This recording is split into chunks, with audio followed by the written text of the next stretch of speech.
আজকে আমরা দেখব যে এই অঙ্কগুলো তুমি কিভাবে মাত্র 2 সেকেন্ডে সলভ করবা।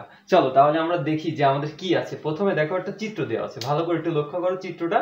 বলছে যে এ বি সি ত্রিভুজের ক্ষেত্রফল কত নির্ণয় করতে হবে। দেখো সাধারণত আমরা স্বাভাবিকভাবে যে অঙ্কগুলো যেভাবে করি, যেহেতু ত্রিভুজের ক্ষেত্রফল জানতে চাইছে তাই আমরা কিভাবে লিখি যে হাফ ভূমি গুণ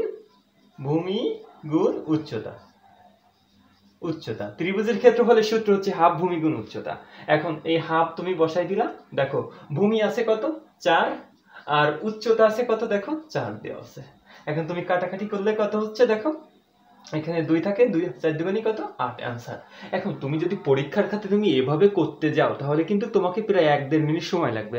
এখন তোমাকে পরীক্ষার খাতায় চিন্তা করতে হবে কি করে তুমি খুব সহজে পারো। দেখো মাত্র একটা টেকনিক খেয়াল করো, জাস্ট দেখো এইভাবে যদি কখনো তোমার ভূমি আর লম্ব দেওয়া থাকে আর ত্রিভুজের ক্ষেত্রফল যদি চাই, তোমাকে সূত্র লেখা লাগবে না, কিচ্ছু করা লাগবে না, তুমি দেখার সঙ্গে সঙ্গে পারবা। সেটা হচ্ছে কি, দেখো তখন তুমি এই লম্ব আর ভূমি গুণ করবা।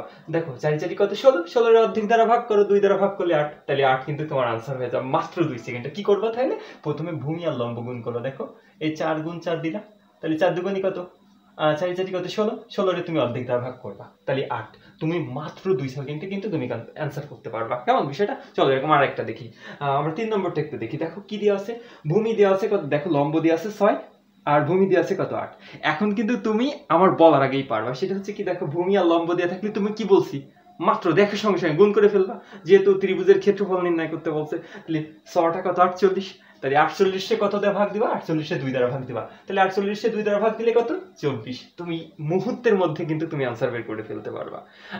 জাস্ট চলো এবার পরেরটা একটু দেখি।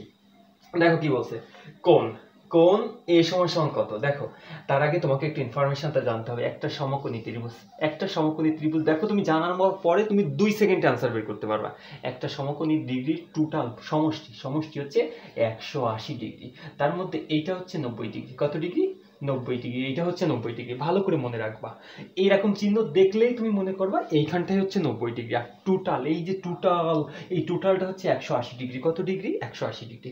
এখন টোটালটা যদি 180 ডিগ্রি হয়, তাহলে মোট এখানে বাহু হচ্ছে 3টা, কোণ হচ্ছে কয়টা, এখানে 3টা কোণ।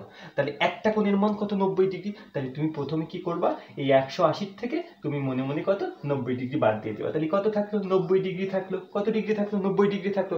এখন তোমার এই একটা কোণ আর হচ্ছে এই একটা কোণ, 2টা কোণ না, যেহেতু 2টা কোণ তাই তুমি কত দিয়ে ভাগ দিবা, 2 দ্বারা ভাগ দিবা। 2 দ্বারা ভাগ দিলে কত হবে, তোমার 45 হয়ে গেল। দেখো মুহূর্তের মধ্যে তুমি বের করতে পারবা। এখন তোমার পরীক্ষার কোশ্চেনে যেটা বলবে, তোমাকে যদি কোন এ বের করতে পারে অথবা কোন সি বের করতে পারে, তাহলে তুমি কিন্তু মুহূর্তের মধ্যে তুমি ঠিক এইভাবে কিন্তু তুমি মুহূর্তের মধ্যেই তুমি বের করে ফেলতে পারবা তোমার অ্যানসার কি হবে। তাহলে ওটা অ্যানসার কি হবে, 45 ডিগ্রি। ওকে, ঠিক। তুমি যদি আমাদের চ্যানেলের ভিডিওগুলো ধারাবাহিকভাবে দেখো, এই চ্যানেলের ভিডিওগুলো দেখলে তোমার এমসিকিউতে একটা 100 কিন্তু তোমাকে একটা কি তোমার ভালো প্রস্তুতি হবে। আর তুমি এই মুহূর্তের মধ্যেই কিন্তু তুমি কি করতে পারবা, ঠিকগুলো আনসারগুলো বের করতে পারবা। আর এই আনসারগুলো যখন তুমি বের করতে পারবা, আশা করি পরীক্ষার হলে তোমার এই কৌশলগুলো তোমার অনেক বেশি উপকারে আসবে। তাহলে দেখা হচ্ছে নেক্সট ভিডিওয়ে, নেক্সট কোনো টপিকস নিয়ে। সেই পর্যন্ত তোমাদের সুস্থতা কামনা করতেছি। আল্লাহ হাফেজ।